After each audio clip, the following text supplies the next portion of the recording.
እስቲ ይሄ ቤት ስንት የሚያወጣ ይመስላችኋል? በከተማ ላይ ወይ ብሎኬት ቤት እና ጀግና አባት ደግሞ ያላቸው ልጆች ቤታቸው ምን ይመስላል? ጀግና አባት የሚሆን እናት፣ ወንድም ያን ጀግና ቤተሰብ ያለው ሰው ቤታቸው ምን ይመስላል የሚለውን ዛሬ እናያለን።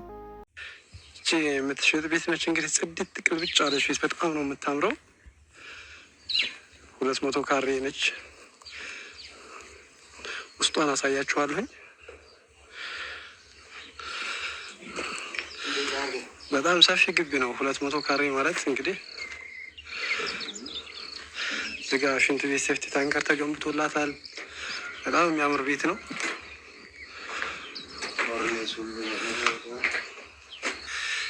እዚጋ የሚታየው ሳሎን ነው። በጣም የሚያምር ሳሎን አላት።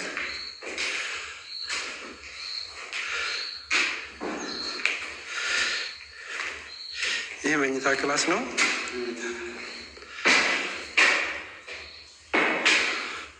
እዚህ ጋ የውስጥ ሻወር እና ሽንት ቤት፣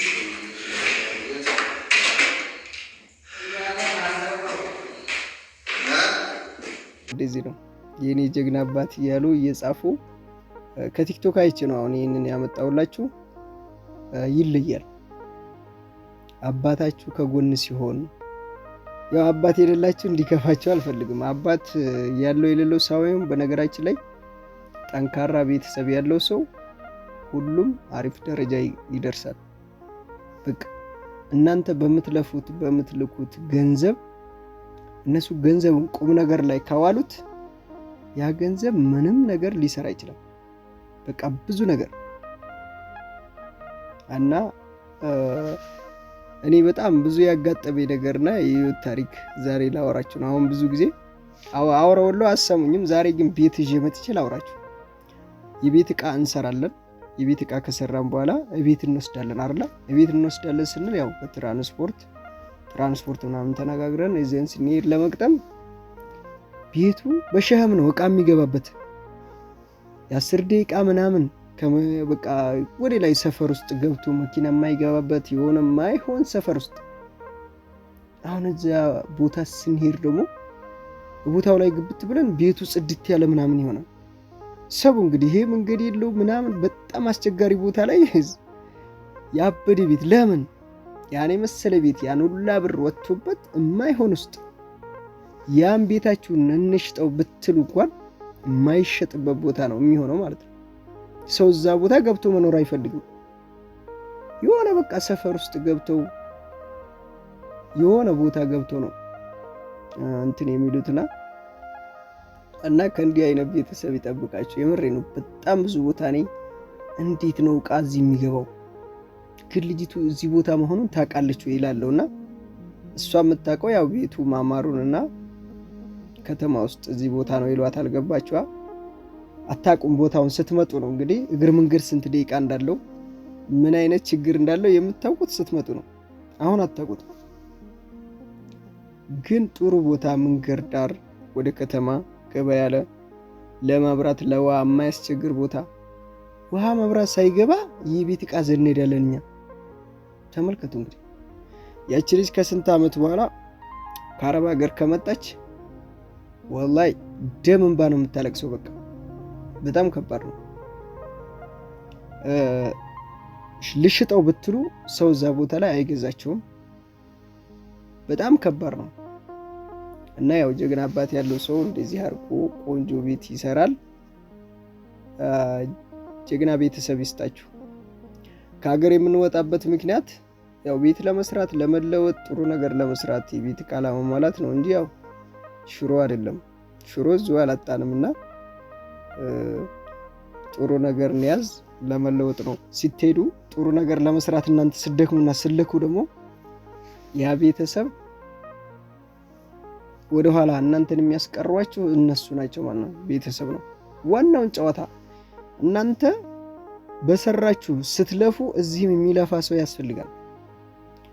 እናንተ ጀግና መሆናችሁ አልሆናችሁም። እናንተ ጀግና ሆናችሁ ብሩ ወደ ሌላ የሚውል ከሆነ ዜሮ ናችሁ በቃ። እና ይሄንኛውን ቤት አይታችሁታል። ቅድም ልጁ ሲያስተዋውቅ የነበረው ማለት ነው። ስንት እያሉ ነበር? ዋጋ ሰምታችኋል። እንግዲህ ቦታውን እየሰማችሁት መስሎኛል ሲያስተዋውቅ። ያው አዲስ ምሪት ላይ ነው። ቤቱ አልቋል። 200 ካሬ ላይ ነው። 6 ሚሊዮን።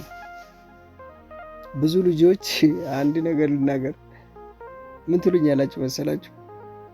ጀማል ቦታ ፈልግልኝ፣ ጀማል ቤት ፈልግልኝ ትሉና እኔ በምን ማለት ከጊዜ በኋላ ቆይታችሁ በድሮ ሂሳብ ነው የምትሰሩት። የሆነ ቦታ ጠይቅላቸውና እዚህ ቦታ እንደዚህ ይሄን ያክል ነው ብዬ ስናገር ይደነግጣሉ። ምክንያቱም አሁን የሚጠራው ቦታ ላይ እና ቤት ላይ ቁጥሩ በጣም ከባድ ነው። እናንተ ይዛችሁ የማታውቁት ገንዘብና በቃ አለ አይደለ በህልማችን የሚመጣ ጥሪ ነው የሚጠራው። ከባድ ነው በጣም። ምክንያቱም 6 ሚሊዮን 7 ሚሊዮን ቦታ 3 ሚሊዮን 2 ሚሊዮን ይባላል ከተማ ላይ ካርታና ፕላን ካለው ማለት ነው። ያን ነገር ስትሰሙ እኔን ሁላ እስከ መስደብ ደረጃ የሚደርሱ አሉ፣ ሂሳብ የማያውቁ ማለት ነው። እና እሱ ቀለል ያለ ይመስላቸዋል። እንደዚህ በ1 ሚሊዮን 600 800 900 የሚገኝ ይመስላቸዋል። አረ እንደዚህ አይነት ነገር የለም። እና አሁን እኔ ስለ ቦታ ከጠየቁኝ አረ እኔ አላቅም፣ ቤተሰብ አስጠይቁ ነው የምለው። ለምን ያን ነገር ጠይቄ በጣም እነሱ ይገረማሉ በቃ። እና ሀገራችን የብር ቁጥሩ ብዙ ነው እንጂ ብሩ እየሰራ አይደለም፣ ሙቷል። ቁጥሩ ስትሰሙት ግን እዚህ ጋር ይነካቸዋል። እንዴት ነው ይሄ ብር የሚያዘው? ስንት ዓመት? አሁን እንደዚህ አይነት ቤት እናንተ መግዛት የምትችሉት ምን አድርጋችሁ ነው? የሆነ ቦታ ሽጣችሁ፣ አሁን የሆነ ህገወጥ ምናምን 2 ቦታ 3 ቦታ ካላችሁ ሽጣችሁ፣ ወይ ደግሞ ሌላ ቤት ካላችሁ ቤት ሽጣችሁ፣ የሆነ ሌላ ንብረት ሽጣችሁ ስትተኩ ነው እንጂ ዝም ብሎ ይሄ ነገር ተንስቶ ማለት ነው ከእጃችሁ ላይ ብቻ ያለውን ብር አውጥታችሁ ይሄን ቤት ልግዛ ቢባል አይቻልም። እንዴት አድርጋችሁ ነው? ያ ብር መያዝ ከባድ ነው። የሆነ ነገር ሽጣችሁ ምናምን አንድ ላይ ደማምራችሁ በአንድ አድርጋችሁ ቤቱ ምናምን ልትገዙት ትችላላችሁ። እና ለዛ ነው ጠንካራ ቤተሰብ ካላችሁ ግን ብዙ ቀን ብዙ ጊዜ ሁሌም ትኮራላችሁ፣ አትወድቁም። ሌላው ቢቀር ማለት ነው ነገ እንዳይቸግራት እንደዚህ አይነት ነገር ገዝተን እናኖርላት እያሉ ሌላ ነገር ነገ መልሳችሁ የምትሸጡት ንብረት እየገዙ ያስቀምጡላችኋል። በቃ ጠንካራ ቤተሰብ ነገ እናንተ ስትመጡ እንዳይቸግራችሁ ሸጥ አድርጋችሁ የሰው ፊት አታዩም። በቃ አሁን ብር ባንክ ቤት ከተቀመጠ አይሰራም።